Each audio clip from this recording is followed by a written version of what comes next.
नमस्कार, स्वागत है आपका पब्लिक इंडिया पर। मैं हूं नीलू व्यास। आज बात करते हैं कंगना रनौत की, क्योंकि आज वो फिर से ट्रेंड कर रही हैं सोशल मीडिया पर। और जब भी वो कोई नया इंटरव्यू देती हैं तो वो ट्रेंड करने लगती हैं, क्योंकि वो लाइलाज हैं और बीजेपी के कहने के बावजूद वो अपने आप को कंट्रोल नहीं कर पाती हैं। और जब वो बात करती हैं तो वो एक नहीं कई विषयों पर बात करती हैं। अब इस बार जो इनका इंटरव्यू वायरल हो रहा है, वो न्यूज 18 को जो एंकर है अमीश देवगन, उन्होंने एक प्रोग्राम किया था। मुझे लग रहा है किसी 5 स्टार होटल में वो प्रोग्राम किया गया होगा, जिसका नाम था चौपाल, कंगना रनौत के साथ चौपाल। और अगर उस प्रोग्राम की जो क्लिप्स आप देखें तो वो एक ऑडियंस शो है, जिसमें अमीश देवगन कंगना रनौत से सवाल करते हुए नजर आ रहे हैं। भरा हुआ हॉल है जिसमें कि ऑडियंस है और उनकी बातों पर ताली बजा रहा है ऑडियंस। अब वो कंगना रनौत के बारे में क्या समझ रहा है ये तो पता नहीं, लेकिन जिस तरीके की क्लिप्स कंगना रनौत की वायरल हो रही हैं, जिसमें उन्होंने बॉलीवुड से लेकर कांग्रेस से लेकर राहुल गांधी को लेकर सबको उन्होंने टारगेट किया है। ऐसा लगता है कि इस इंटरव्यू में कंगना ने किसी को बख्शा ही नहीं है। और कंगना रनौत बोलते बोलते वो ये भी भूल जाती हैं कि वो बीजेपी का हिस्सा है। और इसीलिए कंगना रनौत के बारे में कहा जाता है कि जब वो बोलती हैं तो पॉलिटिकली इनकरेक्ट स्टेटमेंट्स बोलती हैं। कई लोग ये भी कहते हैं कि वो अपना दिमाग अलग रख देती हैं बोलते वक्त, क्योंकि वो अपने दिमाग का इस्तेमाल ही नहीं करती। अब ये बात मैं इसलिए कह रही हूं क्योंकि इसको लेकर तमाम जो सोशल मीडिया पर चर्चा चल रही है, तो ये जो इन्होंने अभी इंटरव्यू दिया है, तो जाहिर सी बात है कि अमीश देवगन ने सवाल किए थे उनसे जो उनकी फिल्म इमरजेंसी को लेकर। तो उन्होंने सेंसर बोर्ड को भी टारगेट किया, उन्होंने बॉलीवुड को टारगेट किया, उन्होंने कांग्रेस को टारगेट किया, उन्होंने राहुल गांधी को टारगेट किया।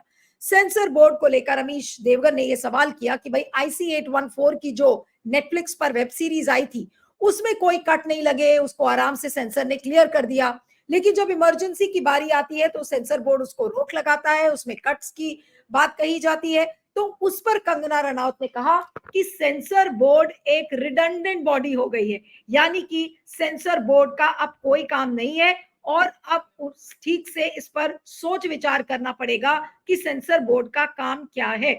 उसके बाद वो कहते हैं कि उन्होंने कहा कि सबसे खतरनाक तो OTT प्लेटफॉर्म्स है, जो कुछ भी दिखा देते हैं और बच्चों के हाथ में रिमोट है, कब वो कौन से प्लेटफॉर्म पर स्विच कर जाए, कब उनको क्या चीज दिख जाए, ये बहुत डेंजरस है। उन्होंने कहा कि बकायदा सांसद की पोजीशन में रहने के बतौर उन्होंने इस इशू को कई बार रेज किया, लेकिन इसको लेकर कोई चर्चा नहीं हुई।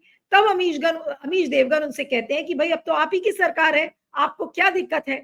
तो कंगना रनौत हंस कहती हैं, अरे आप इतनी अनरियलिस्टिक बातें क्यों करते हैं, हमारी सरकार, ये कौन सी बात है, हमारी सरकार तो है नहीं। अब ये बात जो कंगना रनौत ने कही, ये मुझे लग रहा है कि किसी ने सोशल मीडिया पर इसको ठीक से सुना नहीं है, या किसी ने उसको पॉइंट आउट नहीं किया है कि बीजेपी की सांसद कंगना रनौत खुद ये कह रही हैं कि भाई हमारी सरकार नहीं है। यानी कि जब इमरजेंसी की बात उनसे की जाती है तो वो बीजेपी से नाराजगी जता रही हैं। वो ये बता रही हैं कि हमारी सरकार रहने के बावजूद हमारी कोई मदद नहीं हो रही है। तो कंगना रनौत आज एक इतना बड़ा पॉलिटिकली इनकरेक्ट स्टेटमेंट बोल गई, जिसको लेकर मीडिया बातचीत नहीं कर रहा है। न्यूज 18 पे ये पूरा इंटरव्यू है जिसकी क्लिप्स वायरल हो रही हैं। और न्यूज 18 ने भी उस पोर्शन को नहीं दिखाया जहां पर वो ये कहती है कि अरे अमीश आप कैसी अनरियलिस्टिक बातें कर रहे हैं, हमारी सरकार कहाँ है। और मैं सवाल दोहरा रही हूँ, अमीश देवगन ने ये कहा था कि आप ही की सरकार है और आप अगर OTT प्लेटफॉर्म्स को रेगुलेट करने का इशू आप नहीं उठा पा रही तो आपकी सरकार है, आपको कौन रोक रहा है। तो वो हंस के कहती हैं, अरे इतनी अनरियलिस्टिक बातें क्यों कर रहे हैं, हमारी सरकार कहाँ है, ये क्यों मजाक कर रहे हैं। तब फिर उसके बाद वो कहती हैं कि एक चिंता का विषय है सेंसर बोर्ड जिस तरीके से काम कर रहा है। और उसके बाद उन्होंने कहा कि मैंने तो उसको 0 आवर कई उसमें जगह पे इसको रेज करने की कोशिश की, लेकिन इसको तवज्जो नहीं दिया गया। और उन्होंने कहा कि यही प्राथमिकता होनी चाहिए कि OTT प्लेटफॉर्म्स पर जल्द से जल्द रेगुलेट किया जाए। उस बात को कहते कहते वो अपनी ही सरकार के बारे में कह गई कि अरे हमारी सरकार कहाँ है। तो एक तो ये एक पॉलिटिकली इनकरेक्ट स्टेटमेंट बोल गई। अब आप ये सोचिए कि इमरजेंसी फिल्म में जब प्रमोशन उनका शुरू हो रहा था, JP नड्डा ने उनको 2 या 3 बार घर बुलाया था और उनको ये बोला था कि आप अपनी इमरजेंसी फिल्म का प्रमोशन करिए, लेकिन ऊट पटांग बातें मत करिए। इसके पहले उन्होंने जाति जनगणना पे कह दिया, फिर राहुल गांधी के बारे में बोला और हर इंटरव्यू में ऐसा लगता है कि बीजेपी की दी हुई हिदायतों को वो मानने के लिए तैयार नहीं है। इमरजेंसी फिल्म उनकी क्या रुक गई कि वो किसी को भी नहीं बख्शती। उन्होंने सेंसर बोर्ड को कह दिया कि ये रिडंडेंट बॉडी है और साथ में वो ये कहती है कि मैंने तो ओटीटी प्लेटफॉर्म्स को रेगुलेट करने के इश्यूज उठाए, लेकिन हमारी सरकार कहाँ है, आप अनरियलिस्टिक बातें क्यों कर रहे हैं, वो ये बोल गई। फिर वो कांग्रेस के ऊपर चढ़ बैठती हैं। उन्होंने ये कहा कि भाई मुझे कांग्रेस से बहुत शिकायतें हैं, कांग्रेस की इतनी सारी महिला सांसद हैं, वो अगर चाहती तो मेरा सपोर्ट कर सकती थी, उन्होंने भी सपोर्ट नहीं किया। और साथ में उन्होंने ये कहा कि पद्मावत, उड़ता पंजाब जैसी तमाम फिल्में आई थी और वो आराम से रिलीज हो गई, उसमें कुछ कुछ कट्स वट्स हुए, उसको इम्प्रोवाइज किया गया और वो फिल्में रिलीज हो गई।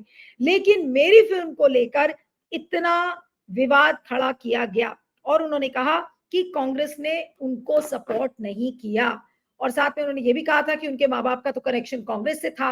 और फिर वो कहती है कि कांग्रेस से मैं एक्सपेक्ट कर रही थी। अभी कुछ दिन पहले उन्होंने ये भी बोला था कि भाई कांग्रेस ने मुझे एक एमएलए का टिकट भी ऑफर किया था।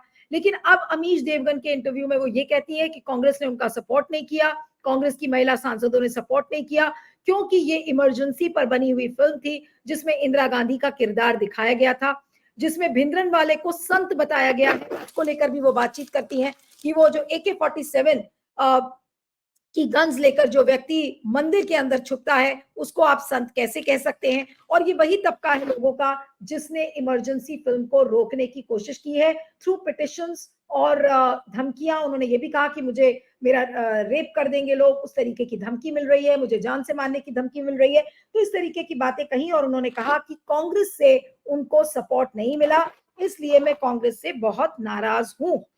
और इसके अलावा राहुल गांधी को भी उन्होंने नहीं बख्शा, क्योंकि अमीश देवगन ने उनसे यह सवाल किया कि भाई आप कुछ भी कहें लेकिन राहुल को अब पीएम मटेरियल माना जाता है। तो फिर वो क्या कहती हैं, उन्होंने कहा कि पीएम मटेरियल क्या, अगर आप इस फैमिली की हिस्ट्री को देखेंगे, फैमिली यानी कि गांधी परिवार की हिस्ट्री को देखेंगे, तो आपको इमरजेंसी की फिल्म देखना चाहिए और उसमें आपको इनका रोल समझ में आ जाएगा। इस फैमिली ने, इस परिवार ने देश को निजी संपत्ति समझा। मैं फिर से रिपीट कर रही हूं, उन्होंने गांधी परिवार के बारे में बोला कि इमरजेंसी फिल्म में हमने इस चीज को बकायदा दिखाया है कि गांधी परिवार ने देश को अपनी निजी संपत्ति समझा। और उन्होंने कहा कि जितना इस परिवार ने देश को क्षति पहुंचाने की कोशिश की है उतना शायद ही किसी ने किया हो। और फिर उन्होंने कहा कि देश के लोगों का आत्म जो स्वाभिमान है वो जगह ही नहीं है, क्योंकि अभी भी अगर वो लोग उनको पीएम मटेरियल मानते हैं राहुल गांधी को, तो इसका मतलब उनका स्वाभिमान नहीं जगा है। उनको ये बात नहीं समझ में आ रही है कि राहुल गांधी और उनके परिवार वालों ने देश को किस तरह से डैमेज किया था। तो ये बातें उन्होंने कांग्रेस के लिए कही, ये बातें उन्होंने राहुल गांधी के लिए कही। सेंसर बोर्ड के बारे में भी उन्होंने यही कहा कि सेंसर बोर्ड में डबल स्टैंडर्ड्स चलते हैं। IC 814 को लेकर जब अमीश ने ये सवाल किया तो उन्होंने कहा कि वो रिडंडेंट हो चुकी है बॉडी, और साथ साथ में वो अपने सरकार को भी ये कहने लगी कि अरे हमारी सरकार कहाँ है।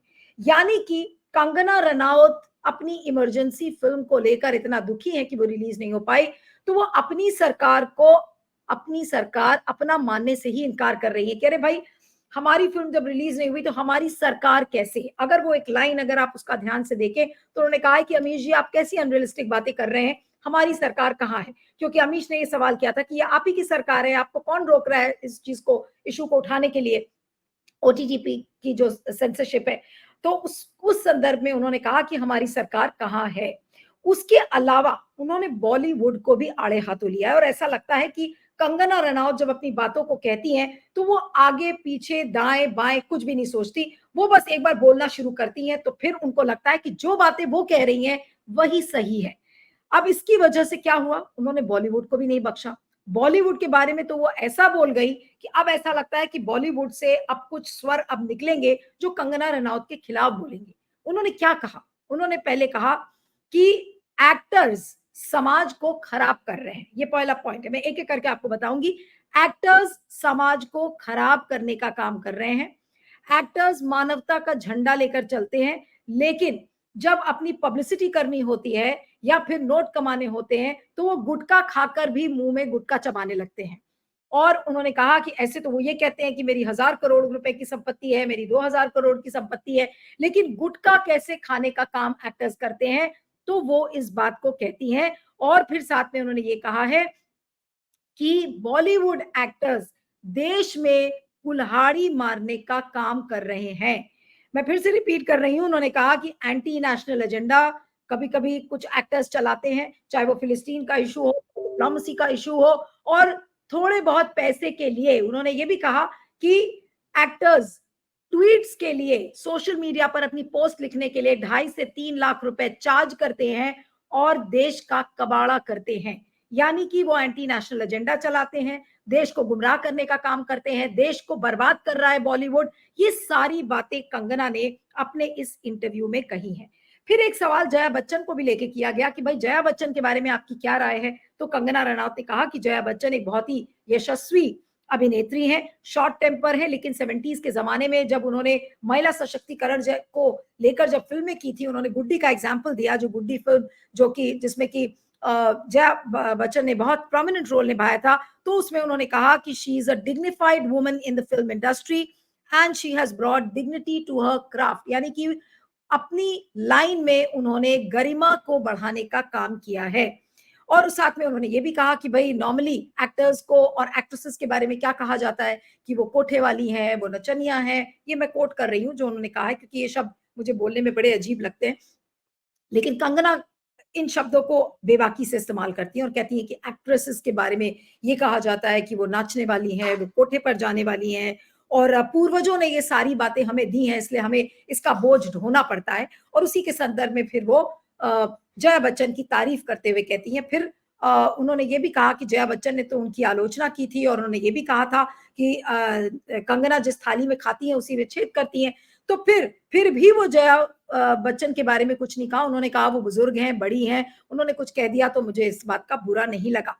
अब लोग इसको किस तरह से छेड़ेंगे या सोचेंगे कि क्या कंगना रनौत जया बच्चन को बुरा-भला कहने में असफल रहीं? क्या उनको लगा कि बॉलीवुड की जो सबसे बड़े जो एक्टर हैं उनकी पत्नी के बारे में कुछ कहना ठीक नहीं होगा, इसलिए उन्होंने जया बच्चन को बख्श दिया। तो ये सारी बातें आप ये जो न्यूज़ 18 का कार्यक्रम है चौपाल का, तो उसमें उन्होंने बातें कही हैं। साथ में उन्होंने जिस तरीके से एक्टर्स और एक्ट्रेसेस को रोल मिलता है, उस पर भी उन्होंने बात किया और शुरू में जब उनका परिचय दे रहे थे अमीश देवगन तो उन्होंने पूछा कि अब आपको कैसा लगता है जब लोग आपको सांसद कंगना रनौत कहते हैं? तो उन्होंने कहा कि ये गंभीर परिचय है मेरे लिए और मुझे लगता है कि सांसद का काम कभी खत्म नहीं होता है और हर जगह से मुझे फ़ोन आते हैं और लेकिन हमेशा लगता है कि जितना भी हम कर रहे हैं वो काफ़ी नहीं है। फिर वो एक्ट्रेसेस और एक्टर्स के बारे में एक अपने आप को बताती हैं कि वो कैसे डिफरेंट हैं।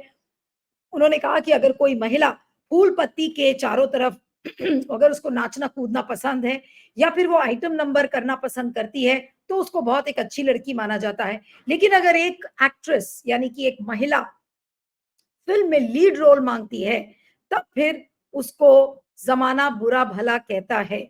और साथ में उन्होंने फिर वही अपने एग्ज़ाम्पल्स दिए कि भई मेरी फ़िल्म को जबरन सेंसर बोर्ड ने उस पर रोक-टोक लगाई, जबकि 4 ऐसे हिस्टोरियंस थे, जिन्होंने उस पूरी फ़िल्म का सुपरविज़न किया, लेकिन फिर भी उन्होंने सेंसर बोर्ड ने ध्यान से काम नहीं किया।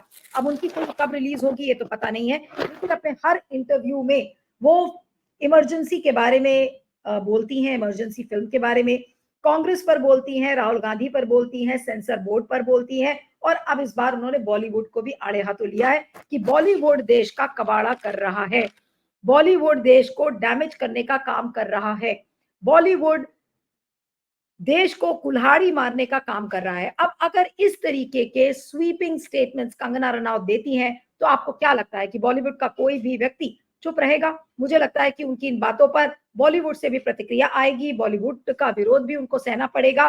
तो इस समय कंगना रनौत काफ़ी अकेले हैं इस समय कंगना रनौत। अगर आप ध्यान से उनकी बातों को सुने, तो कंगना रनौत ने अपने इसी इंटरव्यू में इस बात को कबूला है कि मैं तो अकेली हूँ और अपने आप में ही सक्षम हूँ। मुझे कोई सपोर्ट नहीं करता है क्योंकि मैं बेबाकी से अपने व्यूज़ को रखती हूँ। तो उन्होंने कहा है कि मैं I am all alone, I am all by myself.